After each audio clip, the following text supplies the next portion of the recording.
mastery. Mastery is simple. You got to do simple things when it doesn't make sense, and then you got to double down on simple.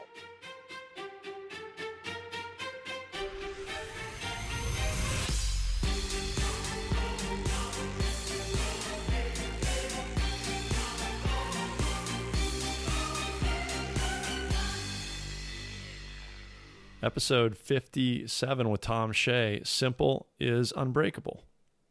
Simple is unbreakable. Unbreakable is simple. Both ways you say it are true, but neither is easy. Let me ask, what would life look like for you if you were unbreakable? What would life look like if you never quit? What would it look like if you never gave up? Well, this week's guest, Thom Shea, absolutely ought to be a household name. His first book, Unbreakable, has been a big influence for me as a father in thinking about how I train myself and train my son and teach him to train. But maybe not as many people know Thom by his books or even by his name, but his actions. He's one of those modest guys whose actions speak for him. His actions and his successes, but also his successes by way of things learned through failure. He talks about failure in school. You know, it's funny, you don't find this in any of his bios, I don't think, but, well, he's a Navy veteran. How many people know the story of David Goggins?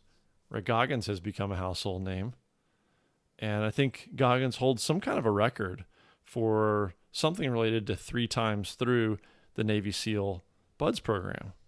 And I thought that was the most that anybody had suffered, had succeeded, had tried. And, you know, you hear people describe that whole process as the best time they'd never want to have again. Well, I mentioned the other day to somebody Thom Shea's name, and they didn't know his name. But then I mentioned, and here's what you won't really see mentioned too many places. Well, there's this guy that went through not only BUDS, but the capstone to BUDS, Hell Week, went to Hell Week 5 times. And my buddy goes, oh, that's the guy, right? Yeah, that's the guy, Thom Shea. So he succeeded the 5th time. He failed 4 times. He went through all of the weeks leading up to, through the first phase of BUDS training, up to and into Hell Week 4 times, failed out, never quit, finally got back in a 5th time and made it through. Well, what Thom does now, Thom and the Unbreakable group, coach bold leaders to live up to their own potential, their high performance. And, well, what we're going to talk about today, but first things first, what I would say is if you're somebody who's interested in doing that for yourself, the first thing you got to do is get both Thom's book, Unbreakable, and the new one, 3 Simple Things. I mean, that is a must. So I would even just pause the podcast right now, go to manofmastery.com/057 for the show notes of this episode, and there's a link. Just go to Amazon, get the books, Amazon Prime them, have them in your hands in a day or two, and read those. It's an absolute must. And it'll give you some more context to this episode. In fact, you could listen to the episode, get the books, read them, and come back, and I think you'll glean some more from what Thom has to say. I have. But here's the magic. We're going to talk about some of the things from both books today, but it's really not in reading them. Simple things are simple to understand. What's hard is putting them into action and doing it over and over and over again. Sometimes it's quite hard, even just to make yourself repeat simple things. So some of those simple things we're going to talk about today with Thom. You've probably heard about 21 days to create a new habit, rewiring those neural networks and neural patterns. Well, we're going to talk about that in action. We're going to talk about 21 days that Thom challenged me, as he does a lot of people, to do. And this was not even the full realm of how Thom and Unbreakable typically coach people in growth in both physical, but also wealth, relationships, spirituality, intellectually. This was just the physical. You'll hear in this episode, Thom challenges me to 21 days of what amounts to an hour and a half per day. An hour of movement, 20 minutes of mobility or stretching, and 10 minutes to make sure I get enough hydration. Sounds pretty simple, but man, I absolutely, there were days when I didn't like Thom so much during that process. Days where I had to push through doing that when I was under the weather, when I had to get it done at midnight, when everybody else around me in my world was crashed out for the day. But there was real power in that. And now maybe his number is an exaggeration, but he says in this episode, out of maybe a couple thousand people that he's asked to do it, he says 78 have done it successfully. So let's count it as 79 now. I was happy to follow up with Thom and say that I did it. But, it's not about doing it. It's not about reporting back to Thom. It's about the ways that you grow in applying something like that, a framework. And that's what everybody wants, right? Everybody thinks there's a magic formula, there's a framework, there's a pill you take. But again, it's not about the framework. It's about the secret sauce that is in the action. So the other thing we talk about is from the new book, 3 Simple Things. Well, that was the 21 days is kind of a component of that, but the 3 simple things and those 5 pyramids of growth that Thom calls them, or those domains of excellence, he's got a 6-hour-a-day plan where you can take care of all of those things, growth in all of those areas. So we talk about that in today's episode. And we also end up talking about one of the events that he runs, which is called Unbreakable 48. So Thom and his group run a 48-hour event where you've got 12 4-hour evolutions with a brief and a debrief after each one, and then an hour of physical movement, and then he stacks on lessons from the other domains. So my family and I just did it this past weekend, and it's kind of one of those things that you observe a lot. You probably even learn a lot in the course of the 48 hours, but it's also a bit of a blur. It's a bit of an overwhelm where you've got to sort of take your observations, probably write them down, record them, whatever it is, and let it sink in a little bit, and then start to unpack it, start peeling the onion days later. And so I'm just a few days out from that and still unpacking it. In fact, I'll probably do a solo episode or maybe even a debrief with some of my teammates from that. I did it myself and with my family, and it was super powerful. It was simple. So you had people that were hard, man. David Goggins style hard. One guy's got weighted vest, rucksack, altitude mask on, and another guy is sitting there going like, hey, I let myself get 100 pounds overweight. I let myself get out of shape. And Thom's point was, you're not out of shape. You are in exactly the same shape that you allowed yourself to be. And now you have a choice to choose something different. So this thing was for people, no matter what level they were at, of making a change, recoding yourself in just 48 hours. It was phenomenal. And I want to mention it as context to this episode, maybe as a preview of sharing some depth on that when we have time on another episode, but also, again, action items. I would say go get these books right away and dig into them, but you got to apply them. And if you can apply them on your own, great. And whether you do or you don't, the other action item is check out Thom and the Unbreakable Leadership team and find one of his events. This was a virtual event, right? We're still COVID lockdown for the most part. I don't know if they'll continue to do virtual events, but find one, whether it's a virtual event or a live event with Thom, Stacy, and the rest of the crew. Super powerful and super insightful. So that's what I've got for you as an intro to Thom and this chat today.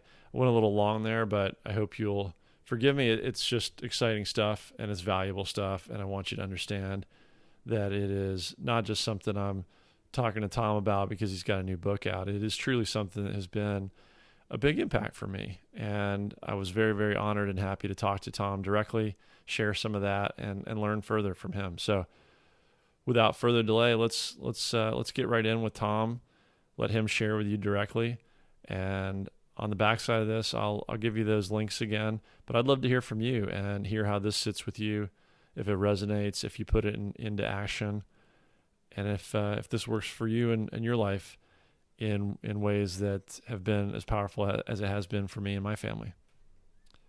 All right, with that, let's hear from Thom Shea. All right, we are recording, and it's my pleasure to welcome today Thom Shea, husband, father, decorated veteran, ultra athlete, author of a book that I want to thank you again for, Thom, Unbreakable. Very influential on me and me as a father with my 12-year-old boy. I know you have a book coming out that I'm very excited about, 3 Simple Things, that hopefully we'll get to touch on today. And gosh, you're all over the place. You got a podcast now as well. You run events, you have training. Busy guy, but welcome and thank you again for the time. Well, thanks, Michael. I appreciate it. So maybe just on Unbreakable, which has been out for, I want to say 5 or 6 years now, which is how I discovered you. And this is an amazing opportunity to get to talk to you. So I'm excited. This was, for people who don't know, written by you as you, I believe, were deploying to Afghanistan, and maybe at the insistence of your wife or your idea, written to your children. I believe 1 boy, 1 girl. Is that right? No, 2 boys, 1 girl. 2 boys, 1 girl. Okay. And written to them to say things that you might get a chance to teach them later in life in case you didn't have that chance, or lessons that were important to them. So I just jotted down some notes and going back through it this weekend about teaching children to be tough and resilient, generous and loving, perform at their highest level, and creating our own destiny. So as I mentioned, there's a ton of this stuff that I continue to go back to myself in the way I perform, but it's, I hope it was really helpful to you as a process, and to your wife and to your family. But man, I gotta tell you, I think about it a lot in the way that I coach my son, and think about ways to teach him a little bit about life. You know, I can't say that I'm a writer now that I'm on my 2nd book. I realize truly now I don't know how to write, because the editors acknowledge, dude, you don't know how to write. So the book was it started to be written in 2009. I was a platoon chief. I was about ready to do a deployment to Afghanistan. And Stacy, my wife, said, why don't you give us some notes, not for public consumption at all. Tell us, what you're going through as much you can. And if there's anything you want to pass on to the kids in case you die, because SEALs go into bad places and you either get injured or you die, or you have, trauma that you carry with you. Like, it's a guarantee. And I'm like, oh gosh, man, I got to write down my thoughts, which is not an easy prospect. And so it was a 2009 deployment, lasted about 9 or 6 months. And we went to war every week for 6 months. And in the process of trying to jot down some notes, I realized there was a lot of things I wanted to tell the kids and try to make it simple. And so I told them exactly what I was going through, like the raw side of it, what it was like to lead, what it was like to be away, what it was like to kill and, threaten to be killed every day. And that whole process ended up being, the original book was called Spartan Woman. And the editors are like, hell no, we're not going to do that. It won't sell. Nobody cares. And so the publishers and editors decided to change the name to Unbreakable. And it ends up being 13 lessons that were intended for the kids. And I came back. So I survived. That was the problem. And it sat in emails and written in crayon and dirt. And Stacy, before retirement, said, why don't you put that into a manuscript and we get it printed out professionally. 5 copies were printed out.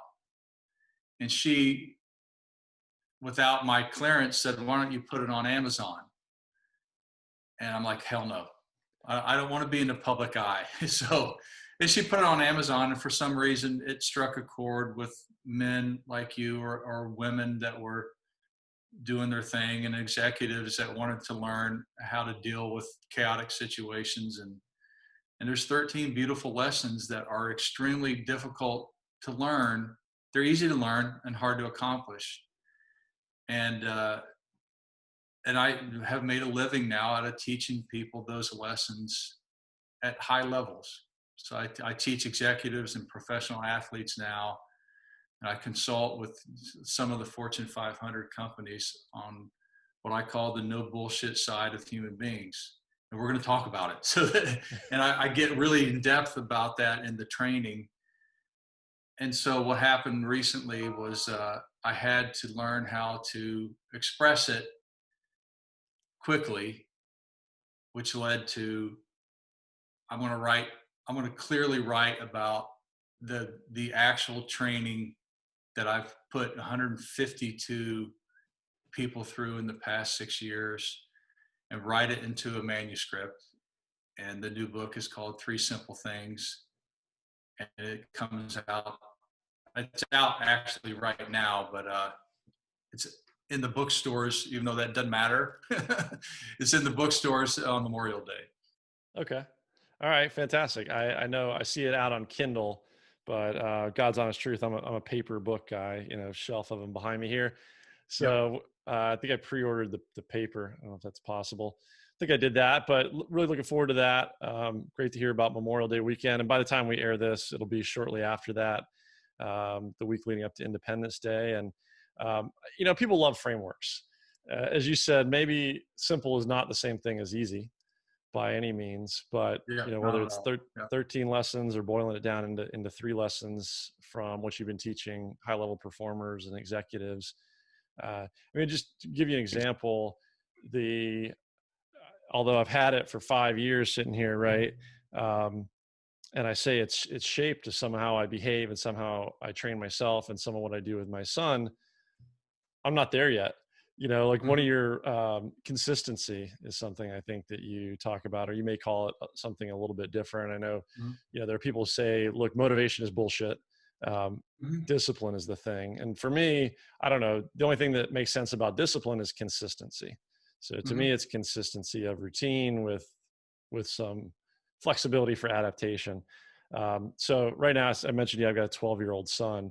So, and we do these Spartan races together, which is one of the other cool things I liked about the book, the whole Spartan wife concept. And I think it's not only you that wrote some of those things, it's that back and forth, right? So you got chapters and you got from your wife. So, consistency, right? 12-year-old boy, how do you teach somebody like that to build a routine? So he's doing 20 burpees a day this year, every day of 2020. So every day he's accountable to put out the sign, write the day of the year, what number of burpees he's on, do it, post it. And he posts it with online with Spartan kids. And he's got all these kids around the world doing burpees together now, building a daily routine that then they can use to springboard off of for other things. Right. Yeah. I don't use the word consistency because it's literally a third-party description about observing somebody else. The internal notion of what it feels like to be consistent literally is make a promise and keep it. That's what it feels like. And, individually, you don't feel like you're consistent. You feel like, oh man, I don't want to get up and do this today. And so the third-party representation of the word consistency, it's like the buzzword. It just doesn't. It's not how humans learn. And that was a hard thing to be able to express in the book. And oddly, you mentioned your kid and his age, and a lot of adults ask this question. You can't force kids to do anything. You actually can't force anybody until they're around 21. Like, you have to do this. Up until then, and what's I think the tragedy of being a parent is, or the key is, you have to actually demonstrate to your kids. They only watch and then repeat. Once they watch you do something, then they'll begin to do it. But if you don't do it, you can never ask a kid to do something. You can't. Like, hey, go run. Like, I can tell you, hey, go run a mile and you'll be a great athlete. Every day, run a mile. You'll be a college level athlete if you run a mile every day. A kid ain't going to go run a mile because he sees, dad not doing it or mom not doing it, and his friends ain't doing it. I'm not going to do it if I don't witness it. And the greatest teachers until you're 21 are somebody who demonstrates in front of you what they say. That's like if you're not going to run, you're never going to get your kid to do it. Yeah, and why ask somebody else something of somebody else that you're not willing to do yourself anyway? I really like that insight because I could see that, right? It resonates in the way that we interact, and we go out and do these races together, and it's it's a virtuous cycle. So I'm doing one, and then he's kind of taking it to the next level, and then it inspires me, and then there's also the accountability. So maybe at that age, if we can't be accountable to ourselves, we're accountable to the example of somebody else, or to an authority figure, a parent. Yeah, and the notion to really wrap your head around the idea that if you can give a promise and then keep it over time, that's what consistency is. Like lesson 1 in the book, Unbreakable, is do simple things for 21 days. My God, now 2,000 people have tried it, and maybe 78 have been able to do it. And it's simple, like 10 push-ups, 10 sit-ups, and 10 squats for 21 days straight. People don't unravel how to honor their word. And so what I found out is people really honor their excuses, and they come up with brilliant excuses of everything. I'm tired, I'm old, I'm too young, I'm too fat, this is stupid, I don't get support, and all those things that excuse us from, like I like the name of your pot, mastery. Mastery is simple. You got to do simple things when it doesn't make sense, and then you got to double down on simple. That's what a master is. If you've ever seen a virtuoso like a cellist or somebody who plays a violin, they play simple chords. That's all they play. Simple notes, but they do it all the time. Like there's no advanced anything in the world. And it's a fun thing to look at. And if you can get the simple down, you win. One way I look at simple, I've got a kind of econ, finance, commodities background, and in finance, it's compound interest. So it's that one tiny thing, but it builds, right? It's simple. Simple. I like that. That's a great caveat. Everybody in any industry finds what's simple. That's how you win. And listen, I should just sell this. Compound interest, people. That $5 for your coffee, save it up for a week. Now you have what, $35? Put that into a bank account, and it's going to compound. Put it into a stock or a mutual fund. Do the Berkshire, Class B fund, because that shit's going to make 8 to 10%, really. And just put in that $35 a week. You're going to retire at 65, a millionaire. Right. But why don't people do it? Right. Oh my gosh. Why don't people do the simple? So if you don't do the simple, you need complex derivatives to unscrew yourself. And those don't work out. Right. Yeah. Like hedging the market. Oh, okay. That's complex, Yeah. Keep it simple. I guess it's not sexy. My cousin's husband is a specialized orthopedic surgeon, and, coming out with his specialty, coming out of school after all that schooling, he goes, I can, if I put in the effort, I can make $1 million my first year out of school. And so he was talking to an old doc that was his mentor. And he's like, Doc, you got the house, you got the huge boat and all that kind of stuff. Like, where do I need to go invest this earning potential that I have now? And he goes, dude, don't get fancy. Put it in a market index fund, S&P 500 indexed fund or whatever. And that's it. Just consistent. There's the consistency word again, not yours, mine, but plow it in and let it build, keep it simple, and look back in 30 years and you're going to be set. Yep. But it's a beautiful, simplicity is so beautiful when you actually experience it. And my clients are like, man, I wish I'd have figured this out. Yeah. So it takes a year to get through this. I wish it took less time, So at the 9-month mark, they're like, man, I wish I would have done this at a young age.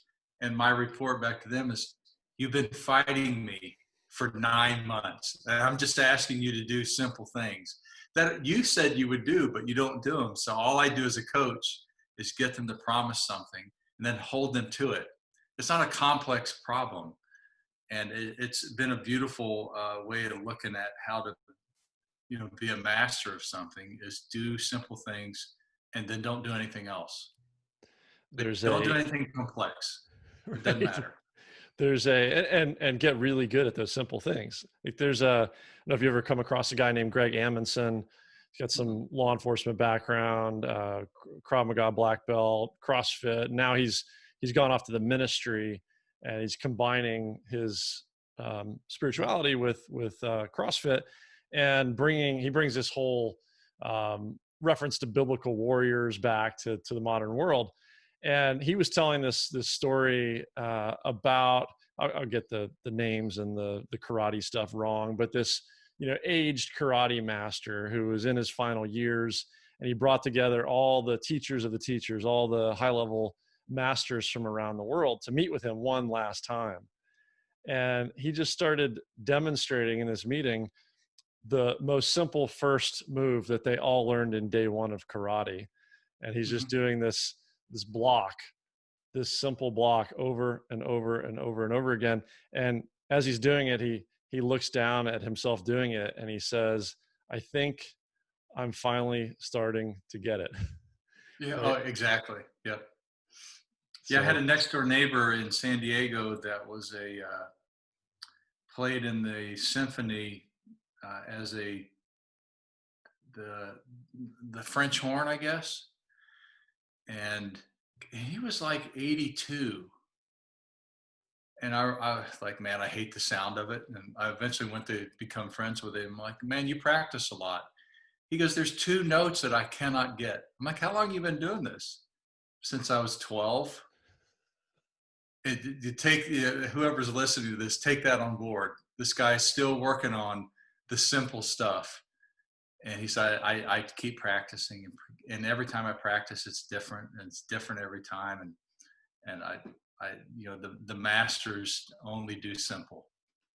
well, let me ask you a little bit about that. I did bookmark one place in Unbreakable, that maybe in that spirit of mastery, of succeeding. And I love to unpack success, because especially in the digital world and social media, we all like to celebrate that point in time success, right? Or what looks like a point in time, what looks like an event. Most people don't have the insight or transparency or patience to really unpack the process behind it, right? All the days, the years, and in particular the failures. And as I was reading back through the book again this weekend, you note near the end that you failed every single first attempt at performing beyond what you had dreamed possible. You say you failed out of the U.S. Military Academy. You finally graduated from Ball State on the dean's list, hit rock bottom during 4 separate attempts to make it through SEAL training, and finally graduated.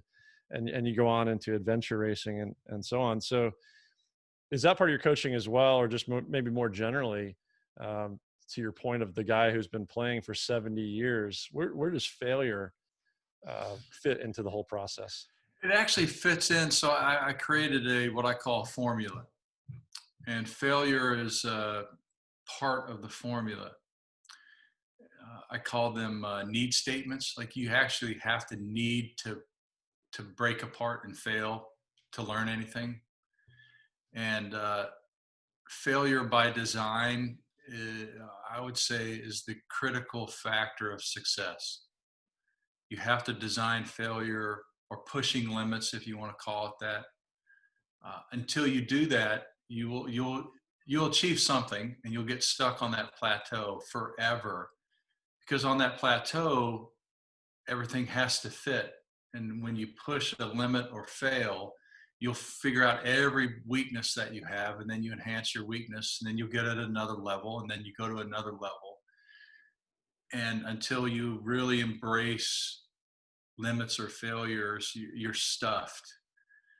And in the corporate world, failure is not acknowledged. It's like loathed, like we don't want to fail. But that's why companies get stuck. And that's probably why consultants have to be brought in they break things. Like a consultant comes in and exposes every weakness possible. And that's why why you have to help your son, because he won't push his own limits.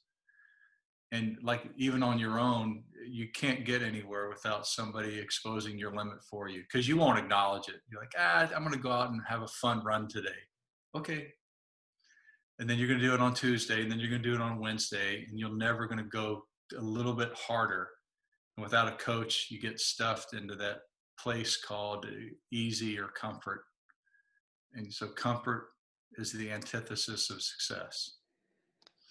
Totally agree. I think one of the great things about a coach or any sort of third party like that is kind of holding the mirror up to yourself, not only on accountability, but some honesty on pushing those things. And yeah, this podcast and this concept of pursuit of mastery and learning and growing and sharing is all baked in around the same kind of concepts, right? Post-traumatic growth, pushing limits and doing hard things in order to grow. So giving another example, it's kind of a fun one with my son, and again, back in the spirit of Unbreakable. So one of the things you've got early on in there is a teaching event or a crucible for your kids was, I think it was a 24-hour walk. Yeah. Right.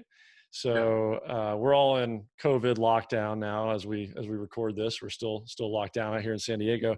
So my son and I, well, I'll say it actually. My son participated in a Spartan virtual race about a week and a half ago, a couple weekends ago, and it was a 24-hour death race. So Joe DeSena runs everybody through a virtual sprint, super, and you walk yourself up the ladder. So my son did a sprint, he did a super, and he was doing his beast, facing, it would have gone the full 24 hours if he made it. He got DQ'd, timed out during the beast. So they you could substitute for run. So he substituted a bike, would have had to make it 52 miles. He made it 25 miles on the bike. And, but we made it 8 hours. So I worked along with him and supported him through it, which was an awesome way to teach several things or talk about several things. When you're on hour one, literally the first race, the sprint, I don't know what he did, but he was already throwing up. He's like puking in the backyard and crying. And it's like, great, this is awesome, right? We can fail early and figure out what we're going to do about it. You got 23 more hours to go. How do you want to think about that? Yep. Yeah.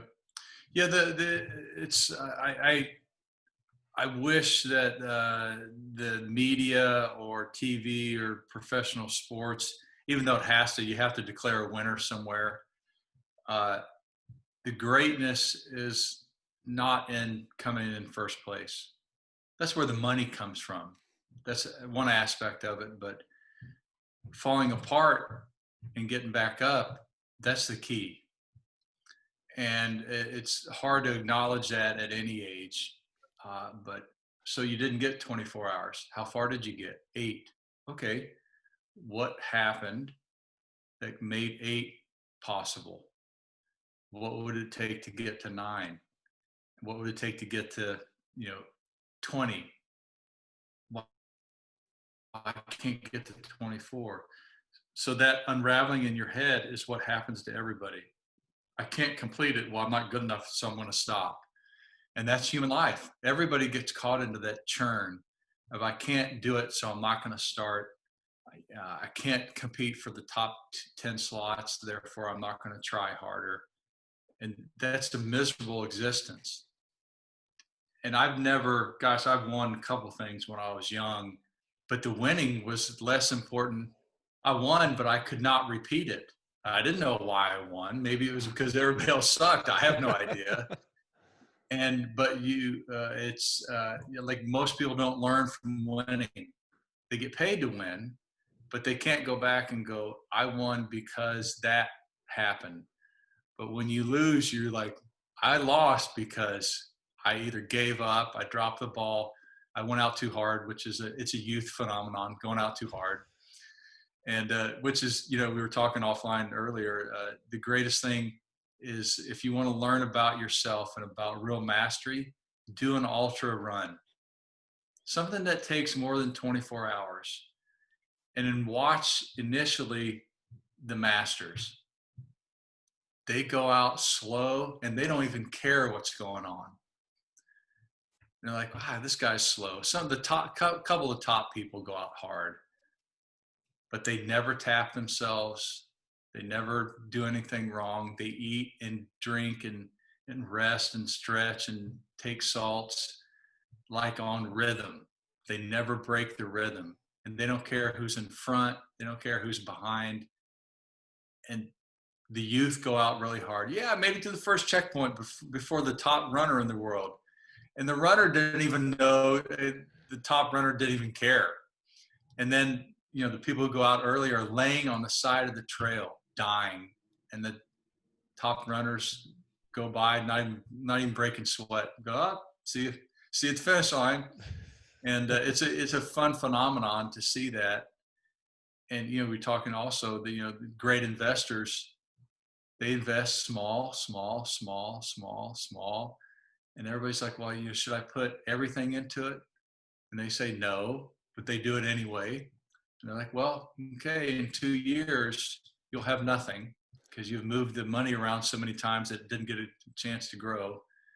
But the simple part of mastery is really what mastery is. Probably saying no is the key to mastery. You know what I mean? Nope, not going to do it. Yeah, there's a lot of power in that. I think there's also, a lot of this stuff is around mindset and kind of getting your head thinking in different ways about things. It's almost like a 180. And you mentioned the plateaus earlier. Plateau, I think we commonly think of it or see it as a bad thing. But to me, that the mastery concept really, it dives in on those plateaus, because that's where you've got an opportunity to really make those repetitions, put those repetitions in, build the fundamentals that really are the foundation for the next leg up. Yeah. You should also stay on a plateau for a while. Right. Unpack everything that got you there so that you know what works and what doesn't. Like, don't immediately go to the next harder challenge without understanding how the goods and the bads. Yeah, that's an awesome point. Sometimes the next level isn't as important. Do you know what I mean? I do. Maybe, so, I'll use the Spartan race phenomenon. There are some people that do really well in the short distance. And then they go, okay, I'm going to go big. I'm going to go for a big distance race. And they forget all the basics. So they do everything inappropriate for a long race. And they never achieve the long race at the level that they perceived that they needed to achieve it. As opposed to, okay, do I want to stay in this box and master it? And then when they break out of the box, they forget the basics again. And they usually get despondent and then fall apart. I can see that. So a little bit of my experience with it, not to make this about me because I want to learn from you, but the way I'm absorbing and digesting what you're sharing. So the way I got involved in all this was 2015. So a couple buddies were at my house, and it's like Labor Day or coming up on Labor Day weekend, a couple beers, and they're like, hey, we're doing this Spartan thing in 2 weeks. Do you want to do it? I'm like, yeah, sure. Why not? Right. I'd been playing soccer 4 days a week, soccer athlete my whole life. I'm like, it'll be fine. Right. Went out there and did the sprint distance. In that case was 5 miles up in Temecula area. I'm sure you know it from being out here. Dry, hot, July, something like that. And man, it crushed me. It absolutely crushed me. And I can firmly remember being at the last obstacle, a rope climb. I'd never tried a rope climb before in my life. Like, I know there's some technique to this, but exhausted, no technique, couldn't get it. Right. And so again, I'm doing 30 more burpees as a penalty. And I'm down there dying, like doing 5 burpees at a time, 2 burpees at a time. And my buddies had already finished, and they're standing there with a beer looking over the fence at me going like, dude, you don't have to do them. You don't have to finish the 30. Just come on, let's get out of here. I'm like, I'm doing my Yeah. 30 and then I'll finish. Yeah. Right. So I went home, kind of licked my wounds, and it's like, well, what are you going to do at that point? Is that going to be the first and last one you ever did? No, that was fun. And it's a huge challenge, and I'm going back for more. So I ended up doing one the next year and three the year after that, and then a ton since then. But every one of these things behind me is, I like to joke, they're my participation medals. There's no Mhm. there's no gold, silver, or bronze up there. I'm going out there, and I'm going against myself every time. And it's like, what am I learning from this? And where are my strengths, or where am I maybe not suited to a short distance? And I'm 6'5", I don't know, 210, 215, and you got hanging obstacles and stuff, running against guys that are flying along at 135 pounds. Yeah. But hey, something like the ultra, where now we're talking 50 kilometers, a couple laps around the beast course, dealing with altitude, dealing with weather, you got to have a mindset for it. Yeah. Something about distance, you need a little bit more maturity. It's not the 20-year-old's sport. And it's just a different slog that I found that I really love in some way. Yeah, I think that comes with age. uh, I know the older, wiser people literally love the longer events because it's a mindset, but it's a ability to make good choices when the youth won't make it. Like it's counterintuitive to go slow, and it's counterintuitive to practice burpees. Like their penalty. Practice burpees so that your body doesn't get worn down from the penalty. Like if you just practice obstacles and running, uh, you'll have 4 or 5 obstacles that you can't do for some reason. Nobody thought of practicing 120 burpees.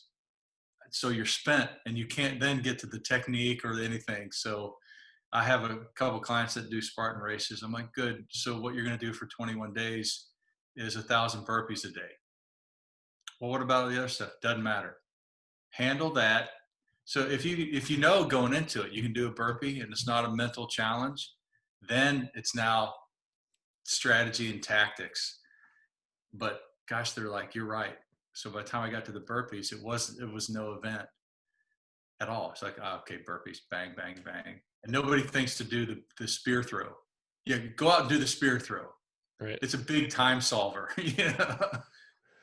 Yeah. And It's the highest. rope climb technique, there's no energy expended if you know the technique. Right. Literally none. Have you ever learned it yet? Yeah. Not to say I don't still fail it from time to time when, the end of an ultra and my core is shot and I can't lift my knees. But yeah, technique wise. So look, one of the great things about this COVID lockdown is finding creative ways to work out in places. So Yep. in my backyard for me and my son, I've built a rope climb, a 6 and 8 foot wall, and we got rings, Mhm. and we've got a spear throw. Right. So working on some Mhm. of the fundamentals. Yeah, the rings, man, they're just strength and patience. Like you have to get the rock back and forth. Right. But man, that's just grip strength. Don't you think it's just grip strength? It's grip strength and the momentum. Yeah, so there's a little technique there, but and grip strength is so perishable. Oh, yeah. Yep. Yep. There's a And nobody would think that. It's you grip read strength. It's Mark not Sisson? muscle. It's not muscle. No, no, It's not at all. forearm, hand to Although forearm. I will say there's some shoulder mobility in that as Well, well yeah, yeah, that's for true. those of us that are challenged there. But have you ever come across Mark Sisson? He's been a I distance have not. athlete, runner. Um, I think he's out here in California as well. He's got a lot of stuff around uh, keto and other sort of macro programs to go along with his athletics, and he's totally changed up his training program with age. Um, where was I going with the Sisson thing? Oh, he had an article out that sort of combines some stuff from a medical American Medical Journal and others, but the upshot of it is that we use things like blood pressure as a leading indicator of health and longevity and mortality. There's a study out that, or several studies, that grip strength is an even better leading indicator of mortality. So high grip Hmm. strength equals long life. And you think Hmm. about it, it's people that are going out and doing things that are functionally moving their body and making them strong, carrying things, farmer carries, right? Probably people that do, if they don't exercise that way, maybe they just do it for a job, right? It's involved Yep. in their lifestyle. Yep. So, That's interesting. I hadn't heard that.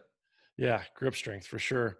Well, I mean, are you still doing ultras? You're quite an ultra guy Yeah, yourself, I right? do 2 a year. I was going to do one with my daughter this May, but all the events got canceled.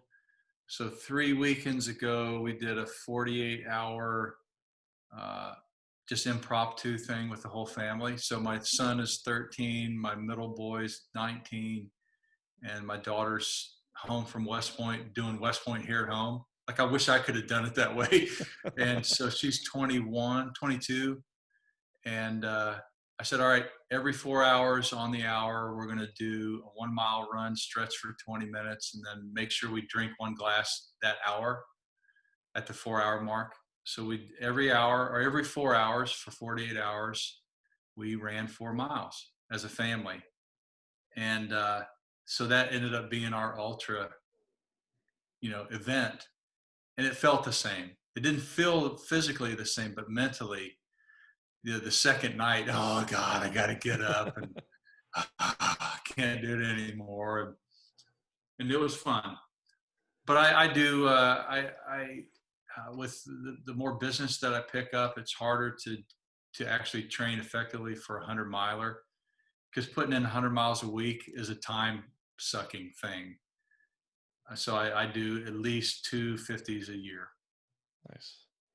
Nice. That's awesome that you're doing it with a family. There's so much that comes out of that mentally and physically, and then doing it as a family. It's super cool. Well, I don't want to run out of time without talking about Three Simple Things, your new book, Leading During Chaos. And it sounds like to some degree, this is an evolution of some of the principles from the first book that you wrote down, Share with the Family. And then you've now been teaching and evolved with some of the leaders in the country. So tell us more about the new one. Well, so it's literally a formula, process, and method approach to being successful in 5 areas. Your health being I don't think there's linear. There's not really a priority. I think these 5 areas that I'm about ready to say don't have a priority. They just have to be non-negotiated. So health is one. Your ability to learn is the second one. Your ability to get paid for what you do, call it wealth. Relationships and spiritual. So those 5 areas, I call them pyramids. And to be able to do 3 simple things per pyramid is mastery. And if you put all the 3 together back to back, it ends up being a 6-hour day, which I say should be not negotiable. No matter what, do these. Starts out at night or in the morning when you wake up with doing 3 spiritual things. And they're simple. They're very simple. And then doing relationships second. And so the morning time only takes 15 minutes. The relationship time only takes 15 minutes. And then an hour of movement is the health thing in the morning. And then 3 hours of work. And then each hour is dedicated to one simple thing. So no matter what business you're in, you have to prospect. You have to fight for 1 hour to find somebody new, and then fight for 1 hour to deal with existing clients, and then think strategically for an hour. So those are the 3 wealth things. And then that's the end. So, and throughout the day, you're learning. I have to learn one new thing a day. I have to learn a new way to do something that I've already done. And then I have to let myself dream, like unrestricted dreaming. That's where a great learning happens, is when you not always trying to solve a problem. And then so your work day is done. Then you go back and you pick up some more time from spiritual, relational, intellectual that you may not have picked up, and I guess health, whatever I missed. Ends up being a 6-hour day. And it takes clients 9 months to pick up a 6-hour day. By the time they do that, they've run an ultra marathon. It doesn't matter. I don't care if you have no leg. I'll show you how to run an ultramarathon or do something very difficult physically. And I didn't think in retirement I would be talking about relationships, but I think the critical factor in success is that you are keenly aware of the relationship at home. If you're a woman, husband, could be a lover, whatever it takes. That relationship at home is the critical factor of success. And those three simple things, and I'm open about, I thought it was the secret sauce. I can tell you, it seems simple, but it's very difficult. 10 minutes of listening to your spouse or lover. You have to listen first. And you have to listen for what they're committed to doing that day. No drama. You can't have drama in that space. And then you speak the next 10 minutes. So you speak about what you're committed to doing that day. And then you have 10 minutes of intimacy. And it can all be done virtually because, I hate to say it, the porn industry has figured out virtual intimacy. You know what I mean? So those 30 minutes are more important than a 15-hour workday. If you get those 30 minutes relationally, you'll only need to work for 3 hours a day. You'll achieve the same level of income in 3 hours that would normally take 14, just because of the relational thing. And I didn't intend that to be the case. I was like, man, you got to get this stuff going on at home because you're going to lose half your income here very quickly. So you can't work more than 24 hours. And that's normally the reason why clients reach out to me. So we got to deal with this stuff. How are we going to do it? You're going to do this three simple things relationally first. And you got to get your health in check now. So health and relation is the key to really sustainable mastery, if you will. And it's just not easy. I don't know why it's not easy. I wish I could. So I'm like, it's so hard. I'm just going to put it in the book and hopefully people can figure it out that way. It just takes somebody outside of you helping you through that. And it's a beautiful existence, a 6-hour baseline, non-negotiable day. Those 5 areas, 3 simple things. By the way, then if you do that, who cares about the virus? If you do that, it doesn't matter if your business is shut down. You adjust. And the reason why people are caught is they're not doing simple stuff anymore. There's no work, so they're staying home eating. They're not doing their health anymore. Married couples don't know how to deal with each other. 9 weeks now, there's probably going to either be a big boom of babies or a bunch of divorces when it stops. And we forgot to do the simple. And now it's a beautiful time to that be expressed and people learn the simple things again. I like how you say that. I really like the sort of the bookend to the day, the morning and the evening. You got some powerful stuff here. Tim Ferriss has got the 4-Hour Work Week book that really hit it off for him. Maybe you should be selling this as the 3-hour workday. Well, it had a bunch of titles, and then some smarter people that know sales picked this title. Yeah, and no doubt, leading during chaos is very, very timely. Even though hopefully by the time this airs, we will be past the bulk of this craziness. But so 3 hours a day work. I mean, I can very much relate to getting your own house in order, sort of working on yourself first, and then how it benefits everything. And it's hard to draw a direct line between getting yourself right and getting your relationships right and how that pays off somehow in business. When you do it, there's a direct correlate to everything. If you're not doing it, it's hard to tie things together. So it ends up being 30 minutes of spiritual, 30 minutes of relational, 30 minutes of intellectual, 90 minutes of physical, and then 3 hours of wealth building on point, not disparate work. I'm on point for an hour. If you just call one person in that hour, you'll be the most wealthy human being ever. But organizations don't do that. Right. They build a big client base, and then they never get new clients. And then the clients that they built, something happens and they leave. They don't know how to prospect anymore, and they don't think so. It's offense, defense, and strategic. Those are really the three simple things per category.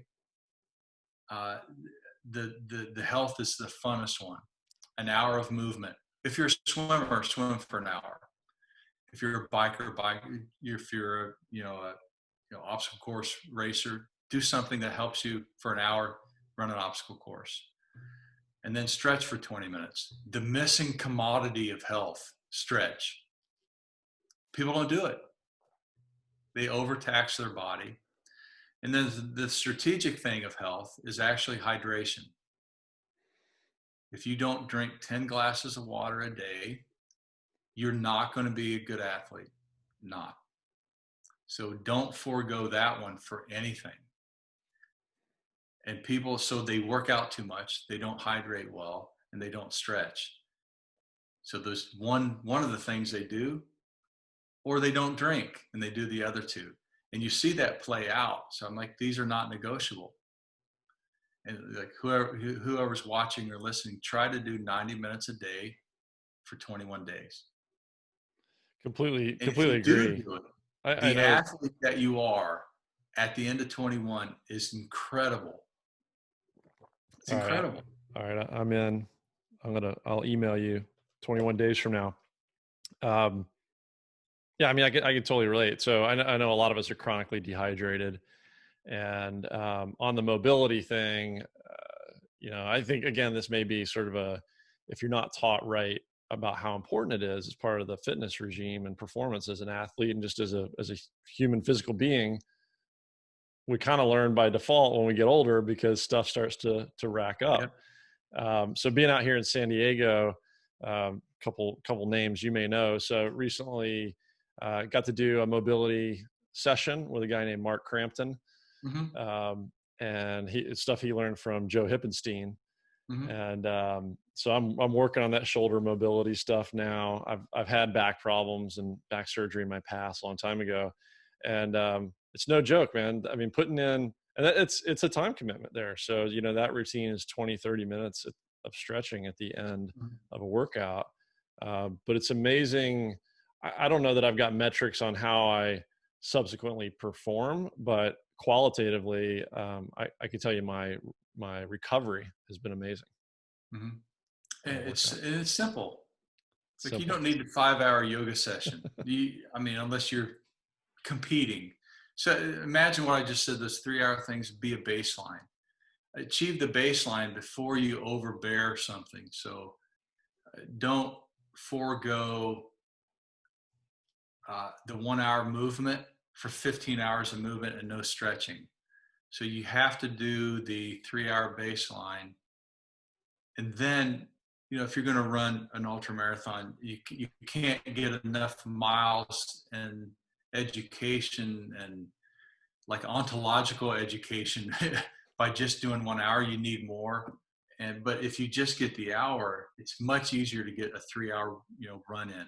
But if you don't run for an hour, stretch and hydrate, the 3-hour is not going to be as effective as getting the baseline. And, but I've 28 people that have never run before in 9 months have run 50 milers in less than 14 hours, which is pretty incredible. Sure is. Yeah. It's a great pace. What's the magic of the 21 days? I wish I had come up with that on my own, but I didn't. There's it's both a medical and I call it mental aspect of how the body needs to go through repetitions. And the 21-day cycle is where you decide. I call it the deciding cycle. So it takes 21 days to decide if what you're asking yourself to do is possible. So if you're not a runner, start running for 21 days. You have to run every day. You can't replace it during the initial session with something else. And then at the end of 21 days, you go, okay, is this going to be effective? since nobody puts themselves into that, they decide on the second day, or they decide at day 10 where it's painful. It's usually painful at day 10. You know what I mean? So that's the deciding metric. So don't make any decision right or wrong until the 21-day cycle is over. Then you get into another cycle called, now you have to do it 10,000 times. And then you decide if you want to continue. Is this what I want to do? And then, okay, I'm going to do it. Now I'm going to go to 10,000 iterations of this simple stuff. And it may take years. Then you decide, am I going to continue? But nobody does that. So, you know, I'm enamored with the name of the podcast. Mastery is it's a time commitment. So unless you're going to commit to 10,000, don't come up for air. You're never going to get close to the mastery conversation until you've done it. Literally check it off. I've done this 10,000 times. And if you can't do that, then don't be in the mastery conversation. You got more work to do. How long is that going to take? Stop hacking it. Maybe 5 years. Maybe 10 years, right? Yeah. I mean, it's the Malcolm Gladwell outliers, 10,000 hours type of thing, 10,000 repetitions. But yeah, to be honest, you know, I threw this thing together to get out there, put repetitions in, learn, apply. Man of Mastery, great. You know, it was all like, I'm going to do something with mastery, but Man of Mastery, it was available. Sounds cheesy, but let's run with it, figure out where it leads. And yeah, I've had people challenge me like, are you the man of mastery? No, you know, never. Number one, it's a life journey. And number two, it's not about me, right? It's about everybody in their own individual journey. If, you know, like, as you say, if they're willing to put the work in. But just to make sure I heard you right. So the 21 days, let's say I'm going to do an hour on the bike. It needs to be bike every day for the 21. Yeah. Okay. Yeah. If you define yourself, so just use Spartan races. So the distinction is I'm a Spartan racer.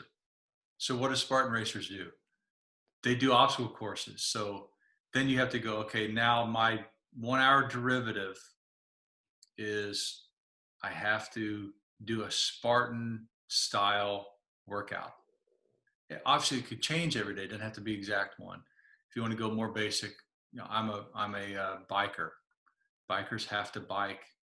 So bike for an hour.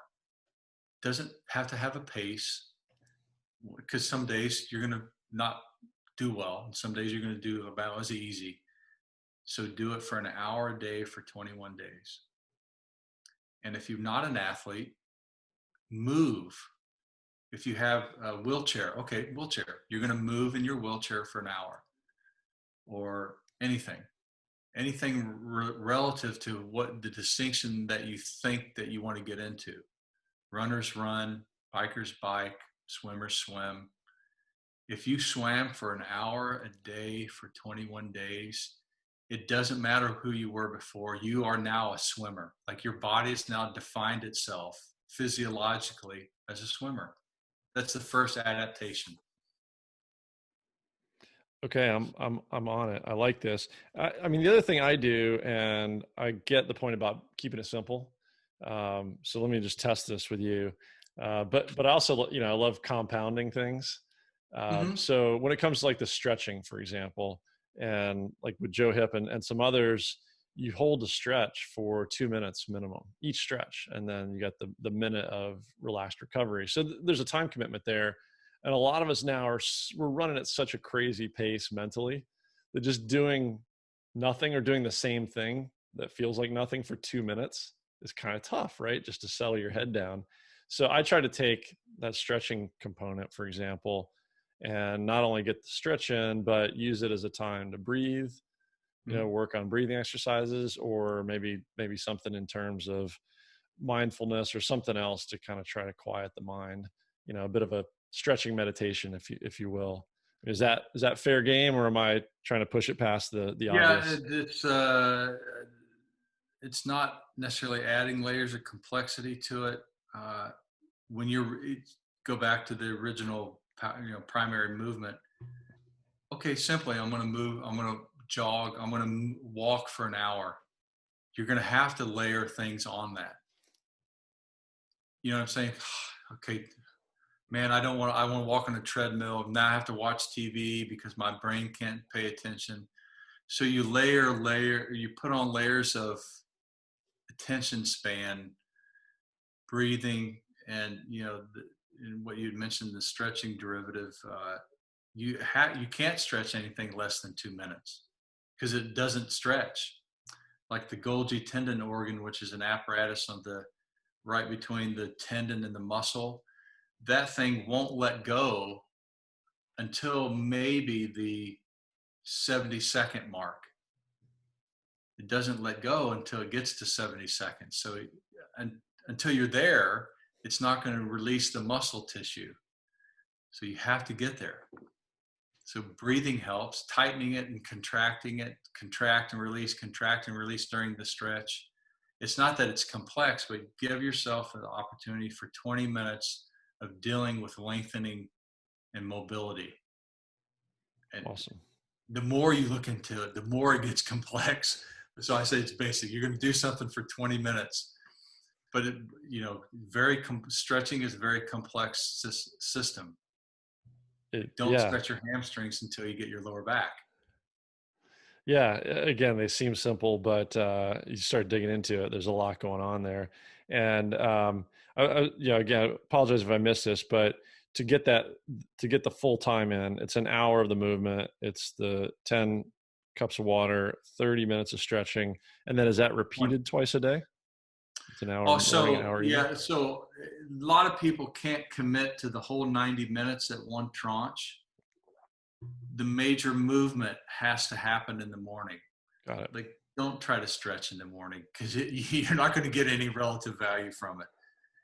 So move in the morning, and then after the workday is done, and maybe you're coming home from work or you're at home, do the stretching portion.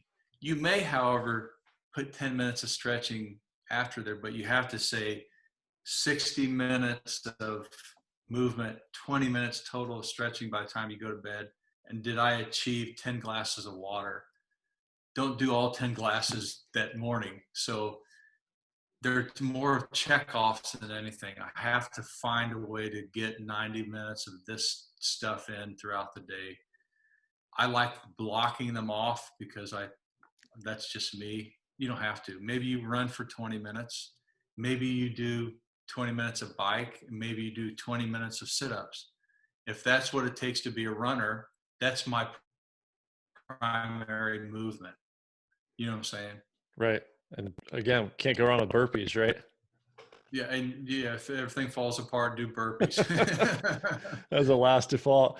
Well, it's awesome you're packaging this stuff up in another book for us. Really looking forward to that one. Before we head out of here, so you do have individual coaching clients you work with at the sort of tip of the funnel for those folks. And I think somewhere in there, you've also got events. So for people that have that aptitude, can you talk a little bit about your Unbreakable events and your coaching? Yeah, I'll use the funnel analogy. Like the top of the big funnel is we have a weekly online coaching session that some of the people who have gone through the training really want to partake or participate in everybody else's development. So it's once a week at the top of the funnel. The second part is we hold seminars, probably one a month, weekend seminars for people that want to get the training. And then all the graduates, we also have what I call the bottom of the funnel, a group of what we call alphas. Is now 40 people that have, are signed up for that.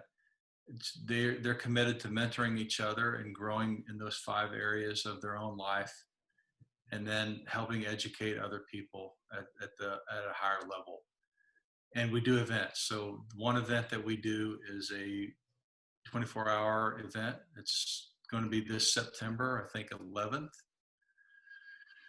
And we walk for 24 hours, and you will hit your limit, guaranteed. And all we do is walk. It's a simple thing, but I wish I had not put that down as something that I wanted to do. Now I've done 28 of them. And we walk and talk about what stops you in your life. And the trainers are only interested in what's stopping you in your life. And it comes out in conversation. Like, I don't have a good family life. Well, good. So we're going to talk about that right now. And we talk about that for 24 hours. And then we hold a big, more extreme event, a big team builder event. It's a weekend, span. You arrive on Friday and leave on Monday. And we're going to push you to your physical, intellectual, relational, and wealth and spiritual limits in 2 days. And I'll just keep it secret at that. Okay. Fair enough. Somebody's going to steal it when they get it. Well, and that's part of the fun too, is dealing with the unknown. Yep.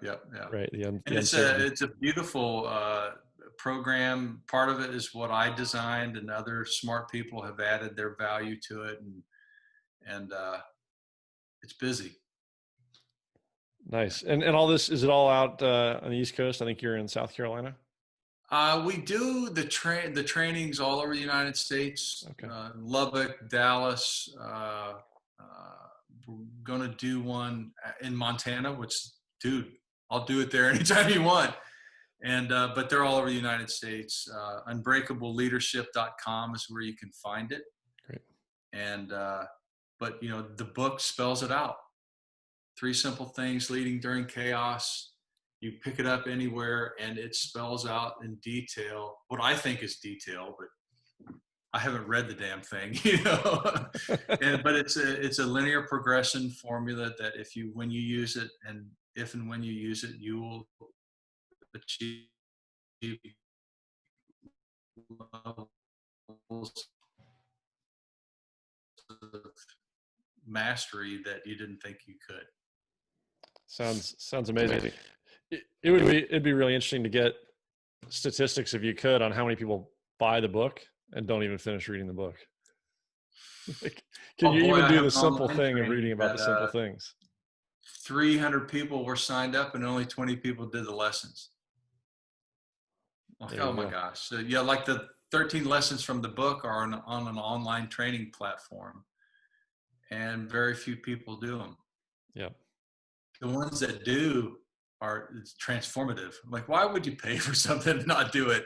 But whatever. I get it. You can lead a horse to water. Right. Yeah. Usually we're on to the next shiny object, I think is the way it goes in our psychology and our society.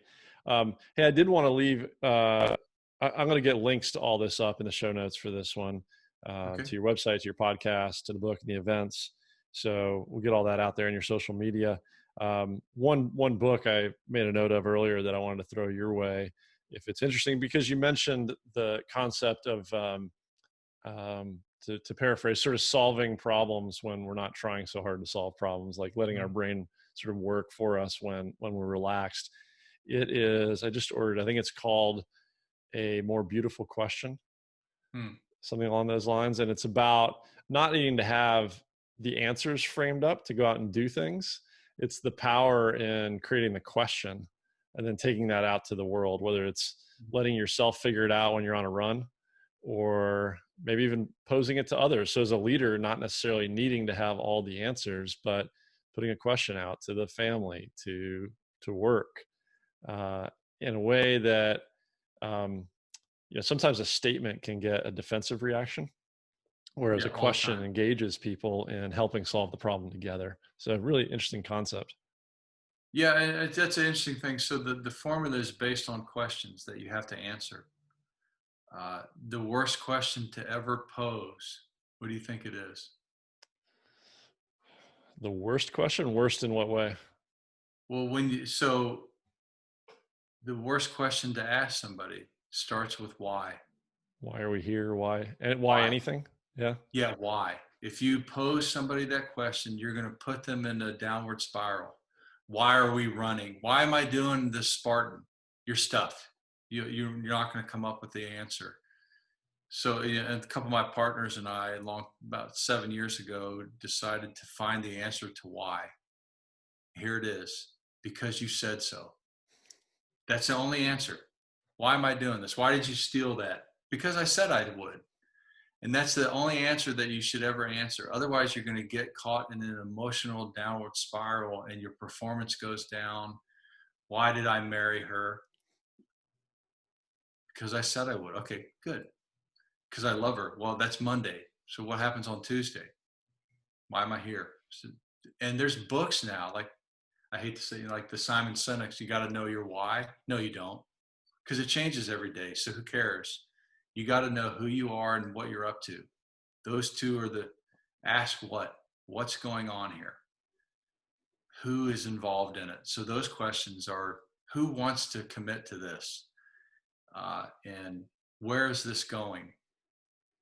Because those are hard and ready. I don't know where it's going. Where do you want it to go? What's the goal of this thing? Oh, let's find out a way to measure what we're trying to do.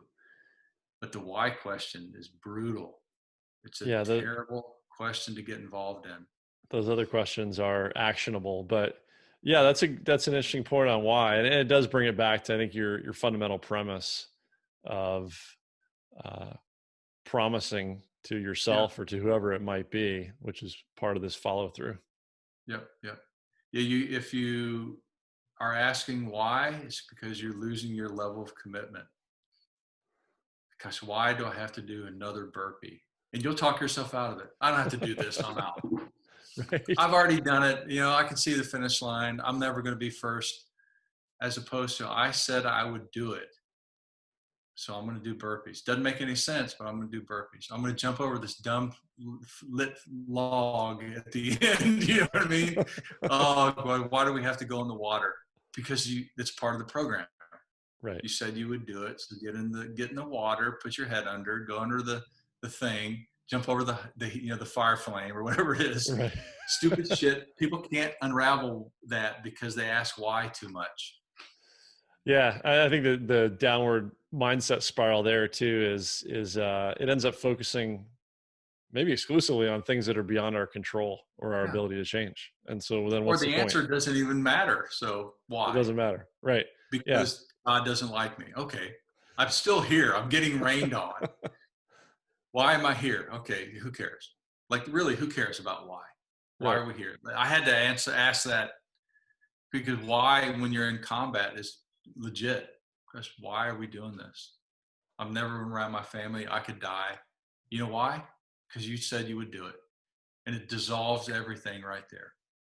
We're all going to die. Okay. We're all going to die. Let's do it because we said we would do it. And it never ends up that bad. But when you ask why, you actually cause that thing to get answered. Why is this falling apart? We're going to watch it fall apart. Well, I don't care why. We're just going to keep doing the basic stuff more and more and more until we get to the end, or we all fall apart. It's just a whole different mindset that it disturbs people, that mindset.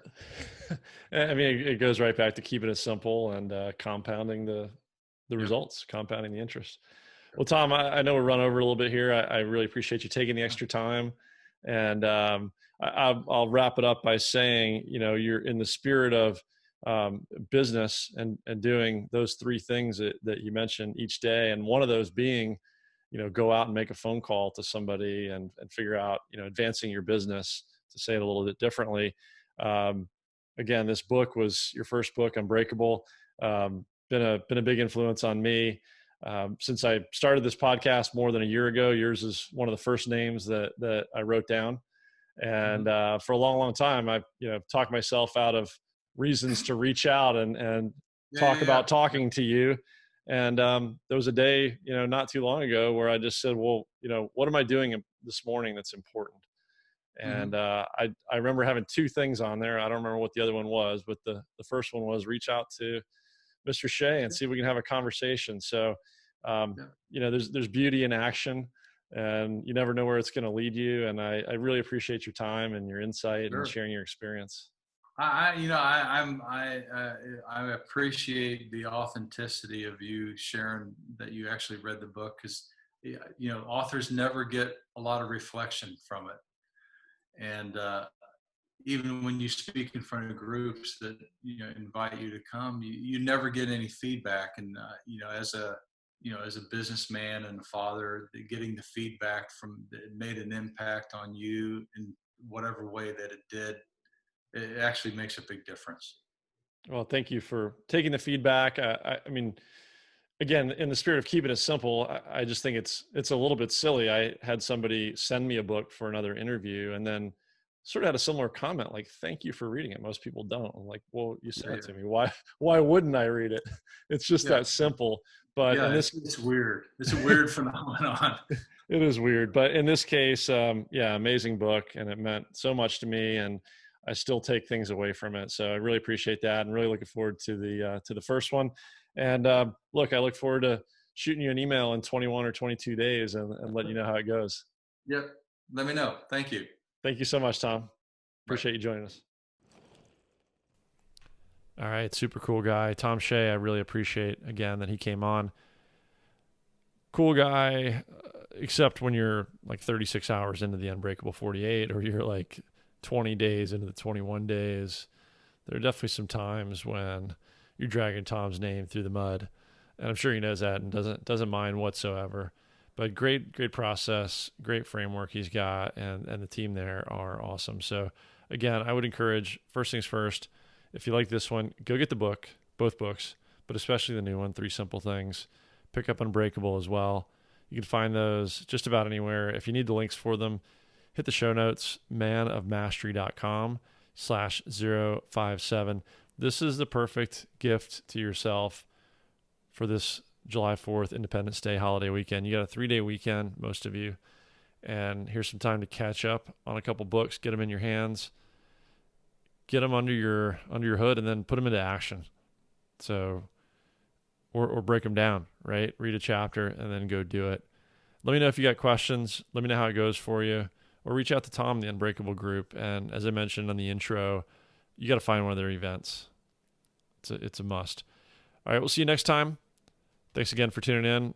Let me know your feedback, and we'll see you in a couple weeks.